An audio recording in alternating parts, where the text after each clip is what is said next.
మూడోసారి ప్రధానమంత్రిగా నరేంద్ర మోదీ ప్రమాణ స్వీకారం చేయబోతున్నారు. ఈ 8 లేదా 9వ తేదీ, ఆ తేదీలో ఇంకా స్పష్టత రాలేదు. ఈ 2 రోజుల్లో ఏదో ఒక రోజు ఆయన ప్రధానమంత్రిగా ప్రమాణ స్వీకారం చేయబోతున్నారు. కొంతమంది మంత్రులు కూడా ఆయనతో పాటు. అయితే ఇక్కడ ఈసారి తెలంగాణ నుంచి 8 మంది సభ్యులు బీజేపీ నుంచి గెలుపొందినరు. ఆంధ్రప్రదేశ్ నుంచి తెలుగుదేశం పార్టీ, జనసేన వారు తెలుగుదేశం 16, జనసేన 2. వాస్తవానికి అది పెద్ద సంఖ్య ఆంధ్రప్రదేశ్ నుంచి ఉన్నది. తెలంగాణకు, ఆంధ్రప్రదేశ్కు కేంద్ర మంత్రివర్గంలో స్థానం లభించబోతున్నదని, సహాయ శాఖ మంత్రులుగా కొందరు, కేబినెట్ మంత్రులుగా మరికొందరికి ఛాన్స్ రావచ్చు అనేది. చాలా ఏళ్ల తర్వాత దక్షిణాది నుంచి, అందున 2 తెలుగు రాష్ట్రాల నుంచి బీజేపీకి, ఏపీ అండ్ తెలంగాణ ఈ 2 కలుపుకుంటే కనుక 20కి పైబడి దగ్గర సుమారుగా 30 స్థానాల వరకు దక్షిణాది నుంచి, అందున ఆంధ్ర తెలంగాణ నుంచి ఎక్కువ స్థానాలు వచ్చినాయి. కర్ణాటకలో వారికి అనుకున్న దానికంటే ఎక్కువ స్థానాలు రాలేదు. తమిళనాడులో లేదు అవకాశం, కేరళలో 1 వచ్చింది. తూర్పు భారతంలో ఒడిశాలో అత్యధిక స్థానాలు గెలుచుకున్నది భారతీయ జనతా పార్టీ. ఈసారి మరి ఇన్ని ఎంపీ స్థానాలు గెలుచుకున్నారు కాబట్టి కేంద్ర మంత్రివర్గంలోకి తెలుగుదేశం, ఇక్కడ తెలంగాణ బీజేపీ అభ్యర్థులకు అవకాశం రాబోతున్నది.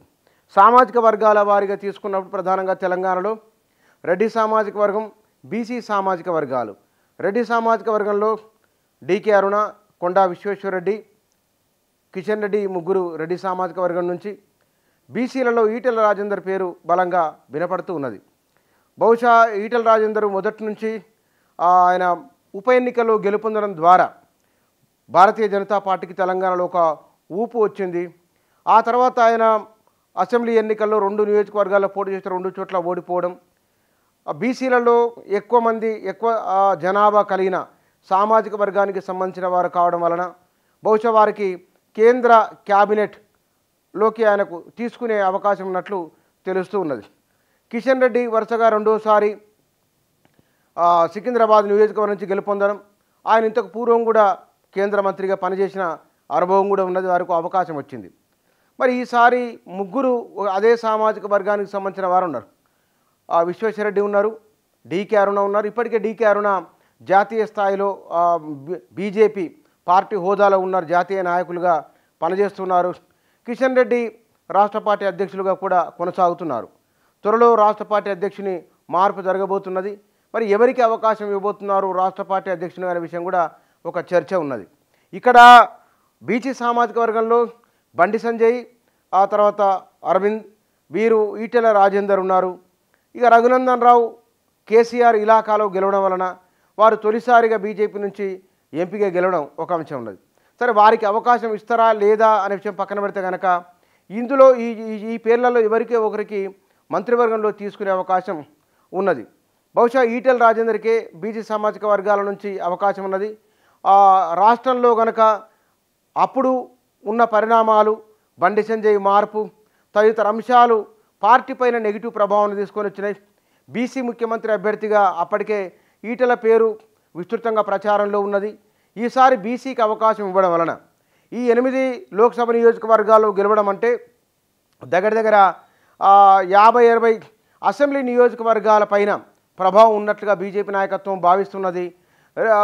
వచ్చే అసెంబ్లీ ఎన్నికల నాటికి, అంటే 2029 అసెంబ్లీ ఎన్నికల నాటికి తెలంగాణలో బీసీ నాయకత్వాన్ని ఎదిగించాలని, బీసీలకు అవకాశం ఇస్తున్న పేరుతో ఎన్నికల్లోకి వెళ్ళాలనే ఆలోచనతో బీజేపీ అధిష్టానం ఉన్నది. కాబట్టి ఇక్కడ బీసీ నాయకత్వం ప్రధానంగా, అంటే బండి సంజయ్ 2వసారి గెలవడం, అతన్ని రాష్ట్ర పార్టీ అధ్యక్షుని తప్పించిన తర్వాత జాతీయ స్థాయికి తీసుకున్నారు. మరి బండి సంజయ్కి సహాయ శాఖ మంత్రి పదవి ఇస్తారు అనే ఒక చర్చ జరుగుతున్నది. డీకే అరుణకు లేదా విశ్వేశ్వరరెడ్డికి ఎవరికొరకు ఎంఓఎస్ అంటే సహాయ శాఖ మంత్రి పదవి, ఈటెలకు మాత్రం కేంద్ర కేబినెట్లోకి తీసుకుంటారని, ఒకవేళ ఈ పేర్లలో ఎవరికైనా కేంద్ర మంత్రివర్గంలోకి తీసుకోని పక్షంలో రాష్ట్ర పార్టీ అధ్యక్షులుగా బాధ్యతలు అప్పగించవచ్చునన్న ప్రచారం కూడా చాలా బలంగా జరుగుతున్నది. ఓవరాల్ కేంద్ర క్యాబినెట్లోకి తెలంగాణ నుంచి 2 ఉండబోతున్నారని, ఆంధ్రప్రదేశ్ నుంచి జాబితా ఖరారు కాలేదు. అక్కడ గెలుపొందిన వారిలో నంబర్ ఎక్కువ ఉన్నది కాబట్టి అక్కడ సామాజిక సమీకరణాలు చూసుకోవాలి. దీంతో పాటుగా జనసేన అభిప్రాయాన్ని కూడా పరిగణలోకి తీసుకోవాలి. ఆ తర్వాత మంత్రివర్గంలో వారి పేరు ప్రతిపాదించాల్సి ఉంటుంది. ఎందుకంటే తెలుగుదేశం పార్టీ చాలా కీలకం అయింది ఈసారి. 96 తర్వాత మళ్ళీ చంద్రబాబు నాయుడు జాతీయ రాజకీయాల్లో కీలక నేతగా ఉండబోతున్నారు. వారి అవసరారీత్యా లేదా కనుక భవిష్యత్తు అవసరాలను దృష్టిలో ఉంచుకొని ఏ సామాజిక వర్గానికి అవకాశం ఇవ్వాలనే దానిపైన వారు కసరత్తు చేయవలసి ఉన్నది. అయితే తెలంగాణ కంటే కూడా ఆంధ్రప్రదేశ్కే ఈసారి మంత్రివర్గంలో ఎక్కువ సహాయ శాఖ మంత్రులైనా సరే నంబరు పెరిగే అవకాశం ఉన్నది. ఎందుకంటే ఉత్తరాదిన ఈసారి ఎక్కువ పదవులు వారికి ఉత్తరాది వారికి గత మంత్రివర్గంలో వెళ్ళినాయి కాబట్టి ఈసారి దక్షిణాది నుంచి ఎక్కువ మందికి రాబోతున్నాయి. బహుశా బీహార్లో కొంతమందికి నితీష్ కుమార్ ఉన్నారు కాబట్టి వారికి ఎక్కువ రావచ్చు. ఇక్కడ మాత్రం ఆంధ్రప్రదేశ్లో తెలుగుదేశం జనసేన కూటమి, తెలంగాణలో బీజేపీ ఎంపీలు ఓవరాల్గా 2 తెలుగు రాష్ట్రాలు తీసుకున్నప్పుడు ఈ 2 తెలుగు రాష్ట్రాల వారికి యూపీఏ 2లో అంటే సోనియా గాంధీ నేతృత్వంలో యూపీఏ 2 ప్రధానమంత్రి అప్పుడు మన్మోహన్ సింగ్ ఉన్నప్పుడు ఎక్కువ మందికి కేంద్ర మంత్రివర్గంలో స్థానం దొరికింది. మళ్ళీ 10 ఏళ్ల తర్వాత ఉభయ తెలుగు రాష్ట్రాలకు ఆనాడు ఉమ్మడి రాష్ట్రము, ఇవాళ 2 తెలుగు రాష్ట్రాలని తెలుగు వారికి, ఈ 2 తెలుగు రాష్ట్రాల వారికి జాతీయ స్థాయిలో కేంద్ర ప్రభుత్వంలో నంబరు ఎక్కువ పెరిగే అవకాశం ఉన్నది. తెలంగాణకు ఆంధ్రకు కేంద్ర కేబినెట్లో ప్రాతినిధ్యం దొరికే అవకాశం ఎక్కువగా కనబడుతున్నది. ఇందులో వారి అవసరాల రీత్యా ఇవాళ నరేంద్ర మోదీకి అనివార్యమైంది చంద్రబాబు నాయుడు మద్దతు కాబట్టి ఎంతకైనా సరే వీరు అడిగిన మంత్రివర్గాన్ని ఇవ్వడానికే, వారు కోరుకున్న శాఖలు పోర్ట్ఫోలియో ఇవ్వడానికే అవకాశాలు ఎక్కువ ఉన్నాయి కాబట్టి వీరి డిమాండ్లకు తలవొగ్గక తప్పదు. ఎందుకంటే వీరిపైనే ప్రభుత్వం మనుగడ ఆధారపడి ఉన్నది కాబట్టి వీరు డిమాండ్ చేసే అవకాశం ఉన్నది. డిమాండ్ చేసి మరీ మంత్రి పదవులు తీసుకునే అవకాశం ఉన్నది. బహుశా దీంతో పాటుగా పోలవరానికి జాతీయ హోదా తీసుకోవడము, ఆంధ్రప్రదేశ్ రాజధాని నిర్మాణానికి నిధులు తీసుకోవడము ఇత్యాది విషయాలు ఉన్నాయి కాబట్టి బహుశా అన్ని విషయాలు వారు బేరీజ్ వేసుకున్న తర్వాత ఏ అంశంలో ఎట్లా ముందుకు వెళ్ళాలనో నరేంద్ర మోదీ కూడా ఈ విషయంలో ఆంధ్రప్రదేశ్ రాజధాని నిర్మాణానికి చంద్రబాబు నాయుడు డిమాండ్లకు కూడా సానుకూలత ఉండే అవకాశాలు ఎక్కువ ఉన్నాయి కాబట్టి ఇటు మంత్రివర్గంలో స్థానం సంపాదించుకోవడము, ఆంధ్రప్రదేశ్కు నిధులు తీసుకోవడము, ప్రధానంగా రాజధాని సమస్యను టేకప్, ఇవన్నీ చాలా విషయాలు ఉన్నాయి కాబట్టి వారికి ఎక్కువ వచ్చే అవకాశం ఉన్నది.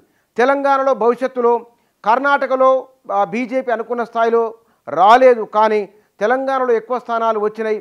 భవిష్యత్తులో తెలంగాణలో బీజేపీ ఎదగాలని అనుకుంటున్నది కాబట్టి ఇక్కడి నుంచి కూడా మంత్రివర్గంలోకి కనీసం ఇద్దరికి కేబినెట్ ర్యాంకు, కనీసం మరొకరికైనా సరే సహాయ మంత్రి పదవి ఇచ్చే అవకాశం ఉన్నది.